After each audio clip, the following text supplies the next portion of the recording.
that the opposition seems to be settling on Kalonzo Musyoka as the presidential candidate, George Natembeya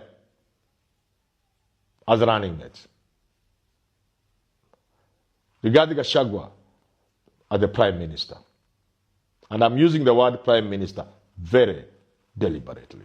I'll be talking about this in great length, but let me just add a little flesh to what I've said. Start with Kalonzo. Kalonzo ticks almost all the boxes. He's the ideal compromise candidate. And that given his age, he will have no problem and his background and experience going for one term. George Natembeya, running mate. Although his party leader is acceptable across the country, in fact, Eugene Wamalwa is like Musalia Mudavadi, like Mwai Kibaki. Gentlemen, people who have not offended anybody, you can sell Eugene Wamalwa anywhere in this country. He's acceptable across Kenya, just as Mudavadi is, just as Kibaki was. But at this point in time, the opposition will be looking for a man from Western who will galvanize the entire community, because Western will be under attack by William Samoei Ruto. So you want a warrior,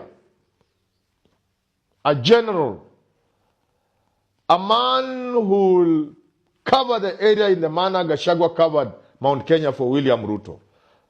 And that's why, unfortunately, you will have to bypass Eugene Wamalwa, who is ideal, by the way, and can make a very good president. Gentlemen like Kibaki, like Mudavadi. But this is a time of war. And it's not time to look for the nice guy. It's time to look for the warrior. And that is how Natembeya comes in. How about Gachagua? Of course, you want the mountain protected to prevent William Samoei Ruto or any other person from encroaching the mountain. There can be no better person than Gachagua. If you are giving Gachagua a position of prime minister, and even before I talk about prime minister, let's say the one Mudavadi has, prime cabinet thing. In my thinking in 2017, it was chief minister. So chief minister or prime cabinet secretary. The power that Gachagua will bring to that office will make people wonder why was Mudavadi so lukewarm. Why was he occupying an office that was powerful, but he didn't know it was powerful? You put Gachagua there and the prime cabinet secretary's office becomes a really powerful office. Individuals bring power to an office. Look no further than people like Michuki, Nyachai. Whatever docket you gave Michuki or Nyachai, it immediately became a powerful docket. Gachagua can make this prime thing become a powerful docket. But beyond that, I have this feeling and thinking that somebody is going to move to the Supreme Court seeking advisory from the Supreme Court. The beauty with the Supreme Court, if you move to the Supreme Court, if you are the first to move, the moment the Supreme Court pronounces itself and gives an opinion, that is the end. Nobody else can play the game in any other way apart from the rules you have established through that advisory or opinion. I believe somebody is going to move to the Supreme Court very fast, seeking the opinion of the Supreme Court as to whether or not we can have a seventh ballot in 2027.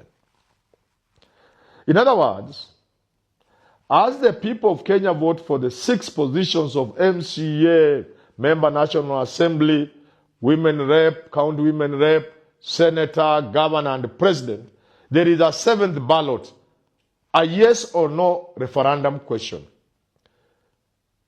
Do we have a prime minister or not? Yes or no? As a 7th ballot, somebody is soon going to move to the Supreme Court. I believe so. And if these guys are thinking, that's what they should do.